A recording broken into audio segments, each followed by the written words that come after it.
Jerry sat patiently around a small table in the mental health facility, his eyes scanning the entrance as he waited for Rita. It wasn't long before she appeared, escorted by Nurse Wanda. Relief flooded Jerry as Rita rushed over and enveloped him in a tight hug. He returned the embrace, holding her close before they settled down on a sofa by the table. "How are the kids?" Rita's voice was filled with worry as she spoke, her concern for their children evident in her eyes. "I've been so worried about them. Just the thought of your mother being around them drives me crazy. They need me. I need to go home." Jerry's comforting words flowed reassuringly. "You will. It'll be okay. My mother's taking care of them for the time being. Don't worry. You'll be home real soon." Hours passed and the atmosphere shifted as Dr. Brownsville entered the room, carrying a chart in hand. Rita's eyes shifted to the doctor, a mix of anticipation and anxiety in her gaze. "Well, Mrs. Franklin," Dr. Brownsville began, his tone professional yet empathetic. "According to our tests so far, you're relatively normal. Fine, as a matter of fact. However, I'd like to keep you for one more week to do a few more hormone tests." Rita's frustration was palpable as she responded, her voice tinged with impatience. "I want to go home to my kids." Dr. Brownsville nodded understandingly, explaining the rationale behind the additional tests. "I understand, I really do. But these tests could provide us with a more concrete cause of your anxiety. You see, we can artificially duplicate your premenstrual symptoms one at a time and monitor exactly when and how the changes in stress occur. Then we will know what medication to recommend you." Rita reluctantly agreed, knowing that these tests could lead to a more effective treatment plan. Nurse Wanda approached, administering Rita's daily shot and pills as part of her ongoing treatment. 5 days had passed. Nurse Wanda bustled about, changing the sheets on Rita's bed. Rita, lost in thought, stood near the window, her gaze fixed on the world outside. She turned around abruptly as Wanda approached. "Excuse me, Wanda." Rita's voice carried urgency. "I need to make a phone call, please." Wanda's expression remained stoic as she responded. "Mrs. Franklin, you know our policy. Calls are allowed once a week." Rita's desperation was evident in her plea. "I need to call my children and make sure they're okay. You've got to understand." Wanda's demeanor softened slightly as she considered Rita's request. "Well, you have been doing exceptionally well. I suppose I could—" Rita's gratitude was palpable as she almost clung to Wanda. "Thank you, thank you." Wanda gently pushed Rita away, reminding her, "Just don't take too long, okay?" Minutes later, Rita was on the phone, her voice filled with longing and love. "Courtney? Hi, honey. Yes, it's me. I'm doing fine. I just wanted to call and check on all of you. I love you so much. Where are your brothers and sister?" "Oh, okay. Well, when they get back, tell them I love them and I'll be home really soon." "Okay, love you. Bye-bye." As Rita hung up the phone, tears welled up in her eyes, her emotions overwhelming her. "My children need me." Wanda offered a comforting reassurance. "You'll be home in a couple of days, Mrs. Franklin. It'll be okay." But Rita's agitation was palpable as she insisted. "You don't understand. Listen, I really appreciate all you've done for me, but I've really got to go home. My kids need me." Wanda urged her to calm down, emphasizing the consequences. "Mrs. Franklin, please, calm down. I could get in a lot of trouble for just letting you use the phone again. Settle down and get some rest, please." With a heavy sigh, Rita finally resigned herself to the situation, her emotions slowly ebbing away as she settled down for the night. Rita lay on the sterile white bed, her eyes swollen from tears, her mind swirling with frustration and longing. The soft shuffle of footsteps alerted her to Nurse Wanda's entrance, accompanied by 2 unfamiliar faces. Rita looked up, surprised by the unexpected visitors. Wanda spoke up. "Mrs. Franklin, this is Amy and Kim. They're new here and they're here to observe today." Rita's eyes narrowed slightly, uncertainty flickering across her features as she acknowledged the introduction. Wanda's next move, however, brought a new wave of concern. The nurse retrieved 3 different syringes, each filled with a different substance, causing Rita's apprehension to spike. Rita's voice trembled as she questioned, "What are those for?" "These are the shots Dr. Brownsville scheduled you for this evening," Wanda replied matter-of-factly, presenting each syringe with a clinical air. Rita's brows furrowed in disbelief. "3 of them? That's ridiculous. What are they for?" Wanda's tone remained calm as she explained. "This one is an antidepressant. This is a muscle relaxer. and this last one will help you sleep." Rita's frustration was palpable as she vehemently expressed her dissent. "Listen, my kids are at home with their cruel, mean, crooked-nosed grandma, and I'm in here getting doped up for no reason. I don't need any of this medication stuff. I need to leave." Wanda's attempts at reassurance fell on deaf ears as Rita continued to resist. "Please, Mrs. Franklin, you've been doing very well. If you take the shots, they'll make you feel better. When you wake up, you'll just have 1 day left and you can go home." But Rita's resolve was unwavering as she lunged forward, grabbing Wanda's arm and attempting to wrestle the syringe from her grasp. The two observing nurses stood frozen, their expressions a mix of horror and shock as they witnessed the escalating situation. Wanda's voice rose in alarm. "What are you doing?" Rita's eyes flashed with determination, her voice steely. "I'm tired of resting. I'm going to make you rest a while." Moments later, Rita emerged from her room, her face a mask of determination as she strode purposefully towards the director's office. Dr. Brownsville's surprise was evident as Rita barged into the room, her presence commanding attention. "Mrs. Franklin, I thought you'd be asleep by now. Didn't Mrs. Wanda give you your shots?" Dr. Brownsville's confusion was palpable. Rita's gaze was unwavering as she spoke with unwavering conviction. "Well, she needed to rest more than I did. I'm going home." In the bustling corridors of the mental health facility, a sense of urgency hung heavy in the air as a nurse hastily opened Rita's room door. What she found inside left her gasping in shock. The nurse screamed, "Doctor!" Dr. Brownsville, engrossed in his work, looked up at the nurse's panicked entrance. "What did she do?" he demanded, concern etched on his face. The nurse panicked. "Wanda and the interns are all knocked out in Mrs. Franklin's room." Without wasting a moment, the doctor rose from his seat and followed the nurse back to Rita's room. Rita, sitting calmly on her bed, watched as the doctor entered, his expression a mix of bewilderment and anger as he surveyed the scene. Dr. Brownsville's voice was laced with fury as he turned to Rita, demanding answers. "What on earth did you do?" Rita, unfazed by the doctor's anger, replied matter-of-factly, "I gave them a piece of that third injection they were going to give me, that's all. They'll be fine. Anyway, I want to be released now." Dr. Brownsville shook his head in exasperation, a mixture of disbelief and frustration evident on his face. "You know, it wasn't necessary for you to do all this, Mrs. Franklin. You signed yourself in. You could have left at any time." The absurdity of the situation was not lost on anyone as they observed Nurse Wanda, now comically snoring in the background. Dr. Brownsville, trying to maintain his professionalism despite the chaos, sighed heavily. "Just come to my office, and I'll have your husband pick you up." Rita's reaction was a mixture of gratitude and lingering irritation. She threw her hands up in a blend of relief and frustration. "Thank you!" As the station wagon rolled to a stop in front of their home, Jerry turned off the ignition, and Rita practically leaped out of the car, her excitement palpable. The front door swung open just as Rita reached it, revealing their eagerly waiting children.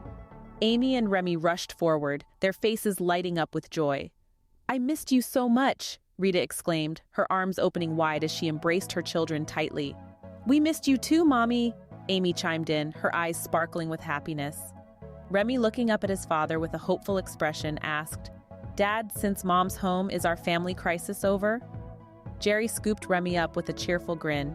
"Yes, son, everything's going to be all right now." Mary stood a little off to the side, her expression a mix of disapproval and thinly veiled frustration. "I hope you are feeling better, young woman," she remarked curtly to Rita.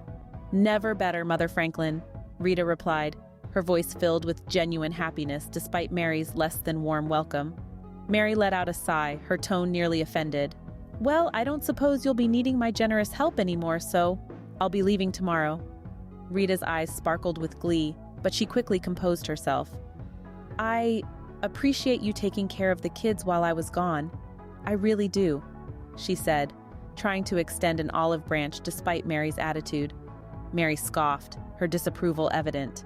"Well, don't expect it to become a habit of mine," she retorted, her tone leaving no room for argument. As the family entered the house, Rita noticed Courtney sitting on the sofa, her expression clouded with gloom. Rita sat down beside her, immediately sensing something was amiss. "What's wrong, Courtney?" Rita asked with concern, placing a comforting hand on her daughter's shoulder. Courtney pointed to her English report from school, a glaring red F at the top catching Rita's eye. "I told you Mrs. Simpson hates me," Courtney lamented, her frustration evident. Rita took the report and scanned it, her anger simmering as she read the handwritten note near the grade that read, "I don't like cats either." Folding up the report with a determined look, Rita turned her attention back to Courtney. "Don't worry, honey, it'll be okay," Rita reassured her daughter, her voice filled with determination. "It's time I go have a little chat with Mrs. Simpson." Rita stormed through the familiar halls of the school, her footsteps echoing with determination. Students and teachers alike turned to look at her, some with curiosity and others with a hint of caution. She reached a nondescript door labeled Mrs. Simpson and knocked sharply. "Come in," called out a voice from inside. Rita threw open the door, her presence filling the room instantly. Mrs. Simpson, a small-framed woman in her early 30s, sat behind her desk, engrossed in papers and reports. She looked up, momentarily startled by Rita's abrupt entrance. "Oh, Mrs. Franklin, what can I do for you?" Mrs. Simpson asked, adjusting her glasses and putting on a polite smile. Rita glanced around the room briefly before focusing her gaze on Mrs. Simpson. "Mrs. Simpson, I came to ask you something," Rita began, her tone already edged with tension. Mrs. Simpson set down her glasses and adopted a more serious posture, placing her hands on the desk. "If this is about Courtney's report, then Rita cut her off sharply, her voice tinged with accusation. "I'm just trying to figure out if you really hate cats and dogs, or if you just don't like my daughter." Mrs. Simpson's expression turned from surprise to mild concern. "Mrs. Franklin, I assure you I show no favoritism in my classes. Neither do I fail a student because I don't like them." Rita's glare intensified, her frustration palpable. "So you don't like my daughter? Is that it?" Mrs. Simpson tried to diffuse the situation. "Please don't put it that way, Mrs. Franklin. I have more so issue with her reports." Rita's anger surged as she retrieved Courtney's reports from her purse and thrust them forward. "I read these myself. They're amazing. How could you fail her over and over?" Mrs. Simpson maintained her composure, though her tone was firm. "With all due respect, Mrs. Franklin, you are her mother, not her teacher." Rita's voice rose with indignation. "You have no idea how much work my daughter puts into these papers. I'm just trying to figure out what the problem is." Mrs. Simpson explained her perspective, her words measured. "The problem is that your daughter looks through life through rose-tinted glasses. She lives in a fantasy world. It's unrealistic. Her views are reflected in her reports, and I can't have that in this class." Rita's eye twitched with barely contained rage, but she forced herself to remain composed.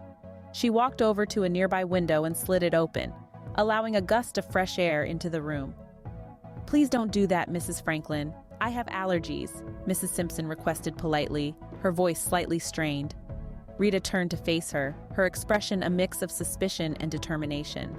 As Rita's conversation with Mrs. Simpson escalated, the tension in the room became palpable. Rita's voice carried an air of authority mixed with subtle menace as she stood over Mrs. Simpson's desk, her hands resting firmly on its surface. "Yes, life isn't always a bed of roses, is it, Mrs. Simpson?" Rita remarked, her tone sharp yet controlled. "You've certainly proved that to me. There are ups and downs and good people and not so good people, but sometimes someone does something so great for someone that they are eternally grateful." Mrs. Simpson, taken aback by the sudden intensity of the conversation, shifted uncomfortably in her chair. I suppose that's true, Mrs. Franklin, but..." Rita leaned in closer, her eyes fixed unwaveringly on Mrs. Simpson. "Say, for instance, I saved your life from an unfortunate accident. Would you have given Courtney a passing grade?" Mrs. Simpson's confusion deepened, and a hint of intimidation crept into her voice. I suppose so, but..." Before she could finish her sentence, Rita cut her off abruptly. "Oh, by the way, I think I saw someone breaking into your car outside too." Mrs. Simpson's eyes widened in alarm, and she rushed over to the open window to peer outside. In that split second of distraction, Rita seized the opportunity and pushed Mrs. Simpson, causing her to lose her balance and grip on the window frame. Mrs. Simpson found herself hanging precariously from the window, her fingers desperately clutching at the edges. "Now, wouldn't I be saving your life from an unfortunate accident now?" Rita taunted, a mischievous grin playing on her lips as she looked down at Mrs. Simpson's plight. Mrs. Simpson, her voice trembling with fear, cried out, "Yes, yes, help me!" Rita's grin widened as she effortlessly pulled Mrs. Simpson back into the room, the adrenaline rush of her daring act evident on her face. Mrs. Simpson, now seated back in her chair, struggled to catch her breath, her eyes wide with shock and terror. "I'll be expecting at least a B on Courtney's report card every quarter," Rita declared, her tone firm but tinged with amusement. "Unless, of course, you'd like me to have to save you again." Mrs. Simpson, still visibly shaken, nodded frantically. No, that won't be necessary. I love cats and dogs." Rita chuckled lightly. "I'm sure you do. Pleasure talking with you, Mrs. Simpson." With that, Rita turned on her heel and exited the room, leaving Mrs. Simpson to desperately try to compose herself after the unexpected ordeal. Rita stood by the kitchen sink, the warm water cascading over her hands as she diligently scrubbed away the remnants of their family meal. The clinking of plates and utensils echoed softly in the cozy kitchen, accompanied by the faint sound of Jerry flipping through the pages of his newspaper at the table. Beside Jerry, a tempting slice of pie sat on a plate, its aroma wafting through the air and mingling with the familiar scents of home-cooked meals. The clock on the wall ticked steadily, marking the passage of time in the Franklin household. In walked Trace, dressed in his vibrant Little League baseball uniform. His eyes gleamed with excitement as he approached his father. "Dad, it's time for my game," Trace announced eagerly, his voice tinged with anticipation. Jerry glanced up from his newspaper, his brows furrowing slightly as he checked the time on his watch. "Already? I didn't realize it was so late." He turned to Rita, who was now drying her hands and grabbing her purse. "Honey, I'm taking Trace to his game. I'll have to eat the pie when I get back," Jerry informed her, a hint of regret in his voice as he looked at the tempting dessert. Rita smiled warmly, her eyes sparkling with maternal assurance. "I'll take him, don't worry," she assured him, her voice filled with confidence. Jerry raised an eyebrow, a mix of surprise and gratitude crossing his features. "Are you sure?" Rita nodded, her smile growing wider. "I'm sure," she affirmed, her tone leaving no room for doubt. Jerry nodded appreciatively. "All right, have a safe trip. Let me know how it goes, okay, son?" he said, turning his attention back to Trace. Trace beamed at his father. "Sure, Dad," he replied enthusiastically, already eager to hit the baseball field. Rita leaned in to kiss Jerry goodbye, her affectionate gesture filled with love and reassurance. With a quick wave, she and Trace headed out of the kitchen, leaving Jerry to finish his newspaper reading and the enticing slice of pie for later. The late afternoon sun cast long shadows over the baseball field, where the scoreboard ominously displayed the ninth inning with a disheartening 0-3 score in favor of the opposing team, the Wild Dogs. The young Lions, including Trace, were on the verge of yet another defeat, their spirits visibly deflated as each new point added to the board felt like a heavy blow. As the game continued, Trace's frustration reached its peak.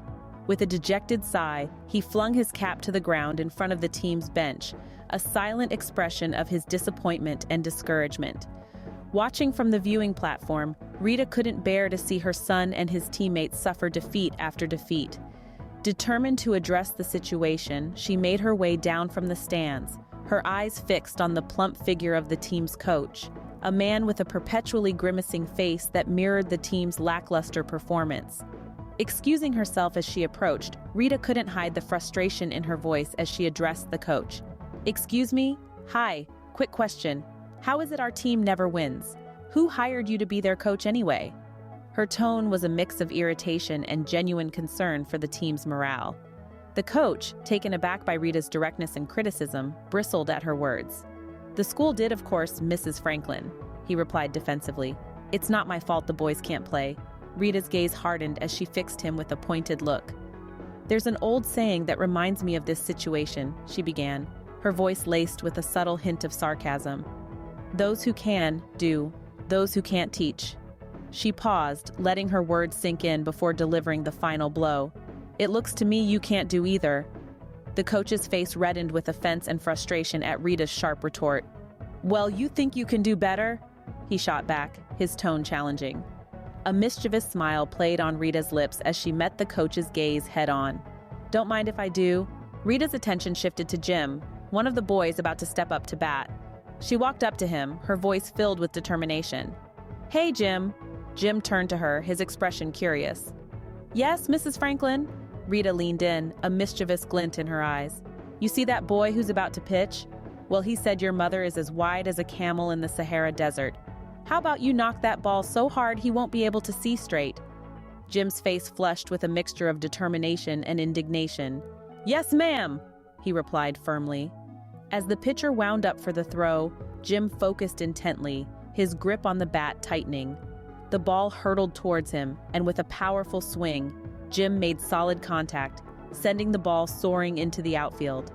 He sprinted down the baseline, the excitement and hope evident on the faces of his teammates and the crowd as he reached first base amidst cheers and applause. Buoyed by Jim's success, another boy stepped up to bat. Rita wasted no time and approached him with a playful yet motivating challenge. Bobby, your mom told me if you don't hit this ball, you'll be eating spinach for 3 weeks straight. Bobby's face twisted in distaste at the mention of spinach, but he channeled his determination into his swing. The crack of the bat meeting the ball echoed across the field as Bobby raced towards first base, adding to the jubilation of the team and spectators. The momentum continued as each player received Rita's unique pep talk, filled with playful incentives and challenges. Another boy, Jamie, faced Rita's amusing yet motivating words before stepping up to bat.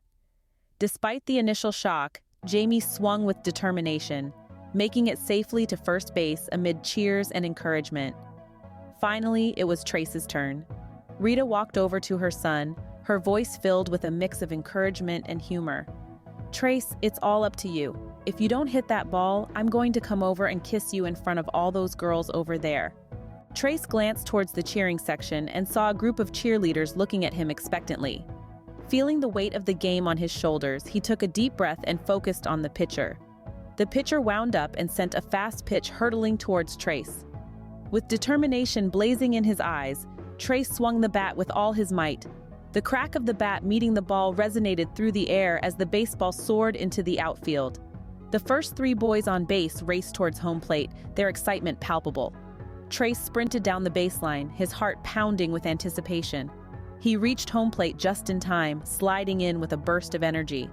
However, the jubilation was short-lived as the umpire made a controversial call, declaring Trace out. The crowd erupted into a mix of confusion and protest, but Rita, Trace's mother, was not one to stay silent. With a bullhorn in her hands, Rita stormed towards the umpire, her voice booming with intensity. You dumb, blind, stupid, double-sided, nearsighted fruitcake! He was safe! Her words echoed across the field, drawing attention from players, coaches, and spectators alike. The crowd joined in, chanting safe, safe, safe in a chorus of support for Trace and the young Lions. However, the umpire stood firm, insisting that Trace was out. Rita, undeterred, unleashed another deafening scream into the bullhorn, her voice reaching a perfect C-note of frustration and defiance. As her scream reverberated through the air, a series of unexpected events unfolded. The umpire's glasses cracked under the force of Rita's scream, and nearby windows shattered as if in response to her passionate outcry. The glass water tank near the field exploded, sending shards of glass flying. Even the coach's ears popped as the windows of his car shattered from the sheer force of Rita's vocal protest. Amidst the chaos, the umpire, visibly shaken, finally relented. He was safe, he shouted, acknowledging the overwhelming support from the crowd and the undeniable impact of Rita's outcry. The stadium erupted into cheers as the young Lion team celebrated their hard-earned victory. The scoreboard changed to 4-3, marking their first win of the season. As the players and spectators rejoiced, Rita stood proudly, her voice and determination contributing to the team's triumphant moment on the field. The baseball field was still buzzing with excitement after the young Lions' thrilling victory. Rita stood tall amidst the celebration, her voice echoing with triumph. However, her moment of glory quickly turned into a confrontation as the coach approached, his anger palpable. "Look at my car! Look at what you did! You're going to pay for this!" the coach shouted, pointing accusingly at Rita. Rita turned to face him, a fierce determination in her eyes. Surrounded by the jubilant baseball team and the cheering crowd, she didn't back down. "Seriously? You owe me for helping the team win for once. I deserve your job. I'm not paying you a dime, you fat, greasy, overstuffed, useless tub of lard." The coach was visibly taken aback, almost choking on his own offense. He stormed off to his car, his anger driving him to dial 911 in a fit of rage. Meanwhile, the atmosphere around Rita and Trace was electric. The players and spectators gathered around them, cheering and celebrating the team's victory. It was a moment of euphoria, marred only by the coach's vindictive actions. Soon, the flashing lights of a police car disrupted the celebrations. Two officers emerged from the vehicle and approached the coach, who pointed towards Rita with a smug expression. "Ma'am, this man claims you broke his car windows. Is that true?" one of the officers asked, addressing Rita amidst the crowd. Rita shrugged nonchalantly. "Maybe, I guess." The officer's demeanor shifted, his tone becoming more serious. "Sorry, ma'am, but we need you to come with us." The coach couldn't contain his satisfaction, strutting over to Rita with a smirk on his face. Rita's glare intensified, her anger boiling beneath the surface. With a swift motion, she delivered a resounding slap to the coach's face, the impact rippling through his blubber. The police attempted to restrain Rita, but she fought back fiercely. She slapped the officers and resisted their attempts to handcuff her. The situation escalated as Rita's defiance grew stronger. "No, you can't take my mom!" Trace cried out, rushing to defend his mother. Despite Trace's pleas, the officers managed to handcuff Rita and escorted her towards the patrol car. Rita's resistance continued, kicking one officer in the groin and sending him reeling in pain. "Your mom is going to have to come with us, son. We'll take her to the station." Rita then kicked the officer in the groin again, causing him to fall down in comedic pain. The other officer swiftly shut the car door, but Rita's struggle didn't cease. Meanwhile, chaos erupted around the coach as the angry crowd and teams pursued him. Desperate to escape the wrath of the crowd, the coach hurried to his car and locked himself inside. The crowd, fueled by frustration and anger, hurled rocks and cans at his car as he sped away, leaving behind a trail of chaos and resentment. Jerry stepped into the bustling police station, his frustration palpable. He approached the front counter where an officer glanced up from her computer screen. "I've come to get my wife, Rita Franklin," Jerry announced, his tone firm. The officer raised an eyebrow as she scrolled through the records. "So, you're the crazy woman's husband?" Jerry's eyes narrowed slightly. "She's not crazy. She just gets a little upset around her time of the month, that's all." The officer sighed, shaking her head. "You know they have things she can take for that, right?" "I know, and she does," Jerry replied with a hint of exasperation. The officer continued, listing off charges from Rita's file. "Well, I don't know what we'd do if she wasn't. She's already facing a lot of charges already." "Such as?" Jerry inquired, bracing himself for the answer. The officer read from her computer screen, listing a litany of charges ranging from disturbing the peace to attempted murder. Jerry's face fell as the gravity of the situation sank in. "You've got to be kidding me," Jerry exclaimed, his frustration evident. The officer offered a sympathetic shrug. "You married quite a piece of work, sir." Jerry attempted to defend Rita, explaining her hormone deficiency. "Listen, okay? She's just suffering from a hormone deficiency. She would never hurt anyone on purpose. Well, not all the time. Anyway, I'm sure this is just a big mistake. Just tell me what the bond is so I can get her out." "I'm sorry to disappoint you, Mr. Franklin, but there hasn't been a bond set. I would suggest you retain an attorney," the officer replied, her tone regretful. Jerry's frustration grew as he face-palmed again. "I guess I'll have to do that. Can I at least visit her?" The officer hesitated before radioing in Jerry's request. "We've got Mr. Franklin here. He'd like to see his wife for a few minutes." "Yes, can you ask if they can take the straitjacket off for a few minutes?"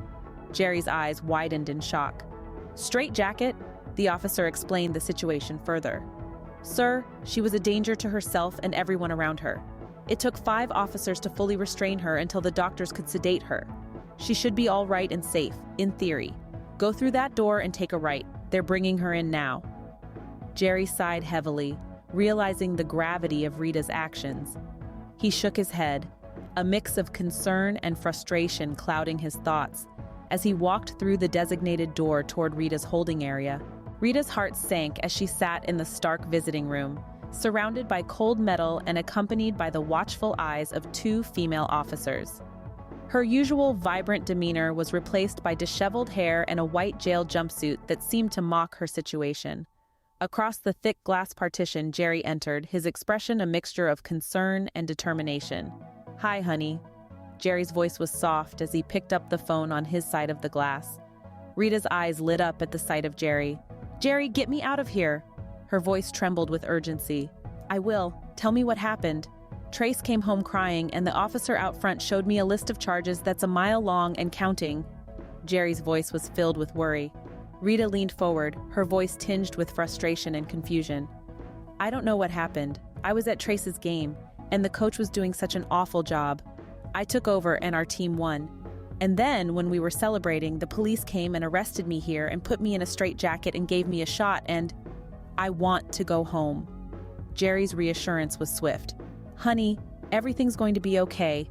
I'm going to call Roger and you'll be out of here in no time. A flicker of hope crossed Rita's face. Oh, right, the attorney guy. Okay, just get me out of here. I will, I promise, Jerry affirmed, his eyes reflecting his determination to resolve the situation. The officers approached, their authoritative presence signaling the end of the visit. Time to go, Mrs. Franklin, one of them announced. Rita gave Jerry a sad look, silently conveying her longing to be reunited with him outside the confines of the jail. With a heavy heart, she stood up, the officers guiding her away from the visiting room, leaving Jerry behind with a sense of urgency to secure Rita's release. Jerry's heart raced with a mix of frustration and anxiety as he walked out of the visiting room, leaving Rita behind the thick prison walls.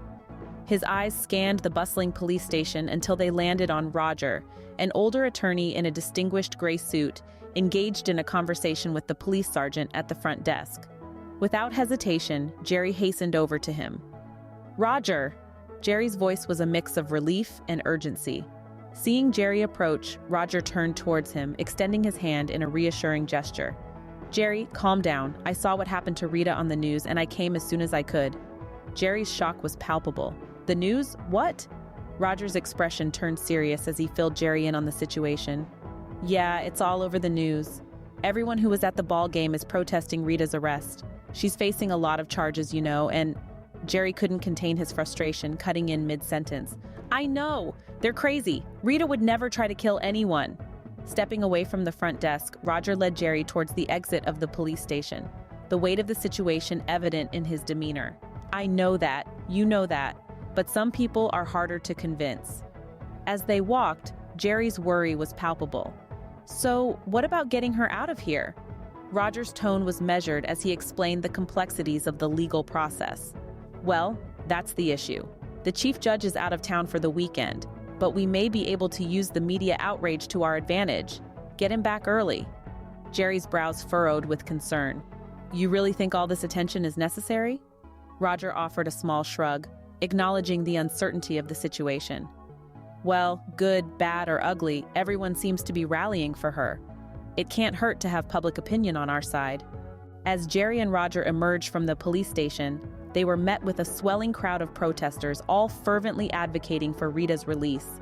The air was charged with their chants, echoing their demand throughout the street. Release Rita! Release Rita! Among the sea of supporters, a female reporter from Channel 8 Prime News, Margaret Hall, made her way through the throng with determination. She and her news crew swiftly approached Jerry and Roger, microphones poised for an interview.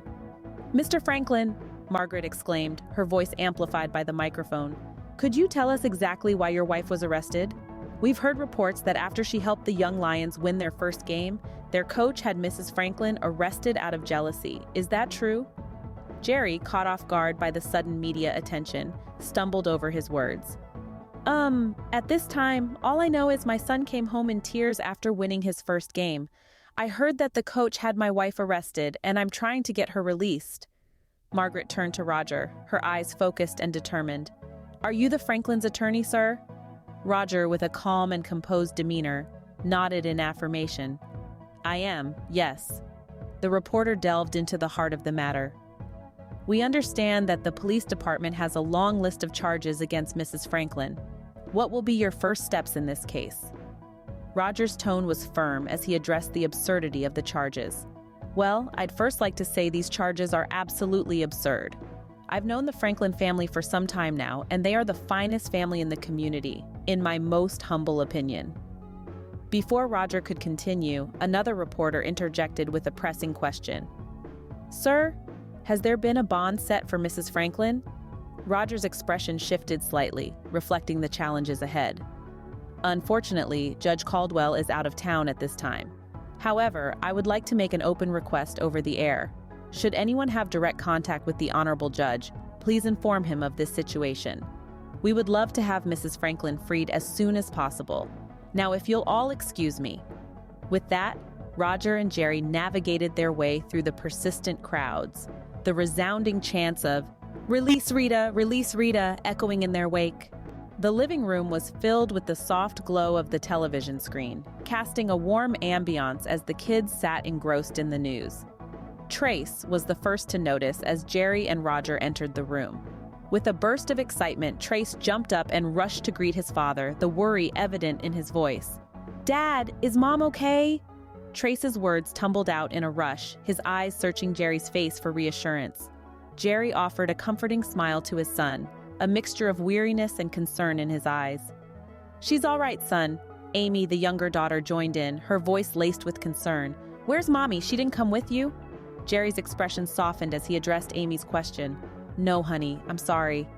Amy's worry deepened as she voiced her fear. "Is she ever coming back?" Jerry's tone was filled with assurance. "She will, sweetheart." As the family conversation unfolded, Roger settled down beside Jerry on the sofa, ready to dive into the details of Rita's situation. "So, tell me everything," Roger prompted, his voice a blend of professional inquiry and genuine concern.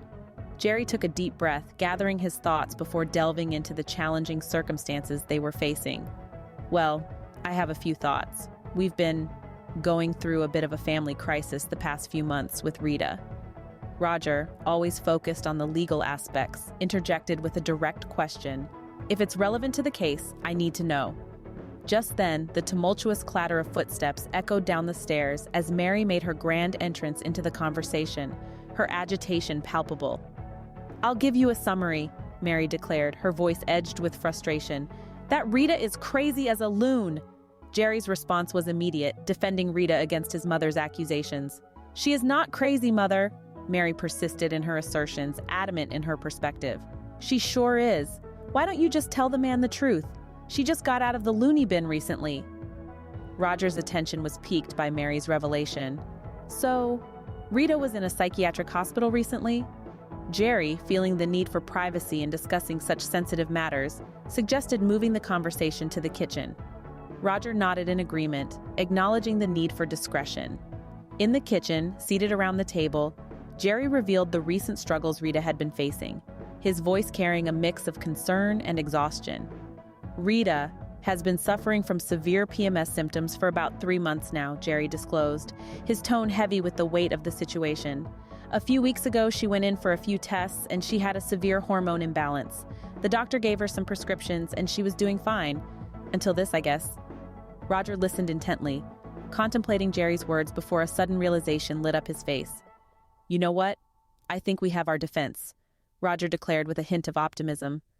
Jerry, however, was skeptical, unsure of the feasibility of such a defense. "Really? What?" Roger's eyes sparkled with conviction. "Temporary insanity caused by PMS." Jerry couldn't help but facepalm at the suggestion. "There's no way." Roger countered Jerry's doubt with confidence. "Why not? The media will eat this up. You think it's a circus now? Goodness. Mark my words, if her psychiatrist can back us up, she'll be out of there in no time. On top of that, she'll be the hero of the town." As the tension between Jerry and Mary simmered, Mary couldn't resist adding fuel to the already heated conversation. "All I want is my wife to come home and our lives to be normal again," Jerry expressed his deepest desire, hoping for resolution amidst the chaos. Mary's response was biting, her words laced with disapproval. "The only way things will ever be good for you or your kids is if you wise up and get rid of that crazy woman. Roger's a lawyer. Get him to make you sign the divorce papers." Jerry's fury erupted at Mary's words, his patience worn thin. "Mother, just shut up, okay?" Mary, taken aback by Jerry's outburst, was visibly offended. "How dare you? I would never!" Jerry stood his ground, his voice firm with resolve. "Maybe it's time you did. You've always hated Rita and never wanted me to be happy." Mary stood there, a mixture of anger and hurt evident on her face, ready to unleash a storm of emotions. "Well, if that's how you feel, perhaps I should pack my things right now and leave." Mary's voice quivered with indignation, her eyes blazing with unresolved conflict. Jerry, weary from the confrontation, glanced at his children and Roger, who stood witness to the escalating family drama. They all nodded in unison, silently acknowledging the need for space and calm. "Perhaps that would be the best thing to do, Mother." Jerry's response was measured, his tone tinged with sadness at the turn of events. Mary scoffed in disbelief, her anger palpable as she turned and stormed upstairs, her footsteps echoing through the house. As she ascended, her voice carried down, filled with bitterness and resentment. "Fine, just forget how I slaved for you while you were a spoiled, rotten, ungrateful mongrel of a child, and how I took care of your children and responsibilities while your sad excuse for a wife was lolly-dallying around in the psycho house. I'm sick of this." The kids, sensing the gravity of the situation, gathered around Jerry, seeking reassurance and stability in the midst of turmoil. "Everything's going to be all right, kids," Jerry reassured them, his voice soothing and calm. "Hey, go play in the living room for a bit. I need to talk to Roger for a few minutes." Courtney, the eldest among the children, nodded understandingly. "All right, Dad." As the kids left the kitchen, Jerry turned to Roger, a look of gratitude in his eyes despite the tumultuous circumstances.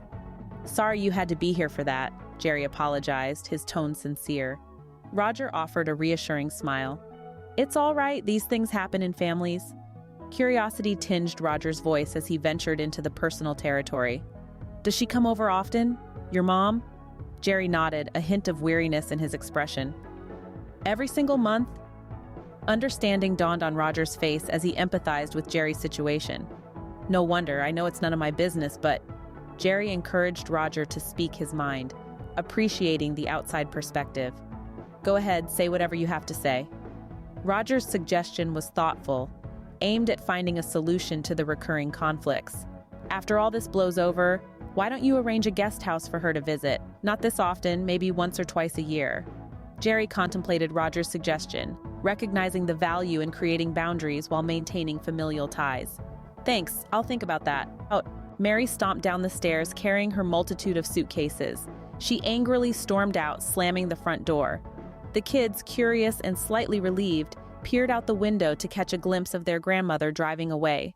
Trace's face lit up with a hint of mischief. "She's really gone." As the evening settled in, Roger, having finished his discussion with Jerry, stood up from the kitchen table, ready to depart. "Well, I'd best be going. As soon as I hear anything, I'll let you know." "Thanks, Roger. I really appreciate you."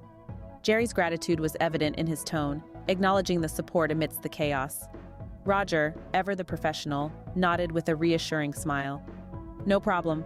Oh, have you called Rita's parents yet?" Jerry sighed, shaking his head. "No answer so far. I'll try again later." Accompanying Roger to the front door, Jerry bid him farewell with a firm handshake. "It'll be all right. We'll have Rita back soon." Once Roger left, Jerry turned his attention to his children, sensing their unspoken concerns. Courtney voiced the question that lingered in the air. "Are we ever seeing Grandma again?" Jerry, choosing his words carefully, offered reassurance. "I'm sure we will, honey. She just went to blow off some steam." As night fell and the house grew quiet with the children asleep, Jerry found himself preparing for bed. However, before he could settle in, his phone rang, interrupting the calm of the night. It was Roger. "Hey, any news?" Jerry's voice carried a mix of hope and anticipation. Roger's voice held a note of urgency. "Well, Judge Caldwell found out what happened. Probably saw the whole debacle on the news. He just arrived back in town." Excitement surged through Jerry. "That's great! What do we do now?" Roger relayed the next steps with swift efficiency. "He's scheduled a bond hearing tonight at 9:30. The media must have shaken him up. Can you make it?" Jerry's response was immediate. "Absolutely, yes. I'll have to get a babysitter for the kids, but yeah, I'll be right there." The doorbell rang, startling Jerry. With a quick glance through the peephole, he saw the familiar faces of Rita's parents, Mr. and Mrs. Gentry. Opening the door, he greeted them with a mix of relief and urgency. "Mr. and Mrs. Gentry, come in. I've been trying to call you." Jerry's voice conveyed a sense of haste as he ushered them inside. Mr. Gentry, a look of concern etched on his face, wasted no time in getting to the heart of the matter. "We were over at a friend's house when we heard Rita's been arrested. We left as soon as we saw it." Mrs. Gentry, her eyes filled with worry, echoed her husband's sentiments. Is she okay? Jerry's response was swift, his mind already racing with the impending events. She's okay. Listen, the judge literally just got back in town, and her bond hearing is in, 30 minutes. Would you mind taking care of the kids? Mrs. Gentry nodded without hesitation. Of course, no problem. Mr. Gentry looked at Jerry. You know I'm coming with you, right? Jerry, grateful for their immediate support, nodded back as he rushed to gather himself. Dressing quickly and grabbing his keys, he dashed out of the house and into his car along with Mr. Gentry, his mind focused on the task ahead, bringing Rita back home.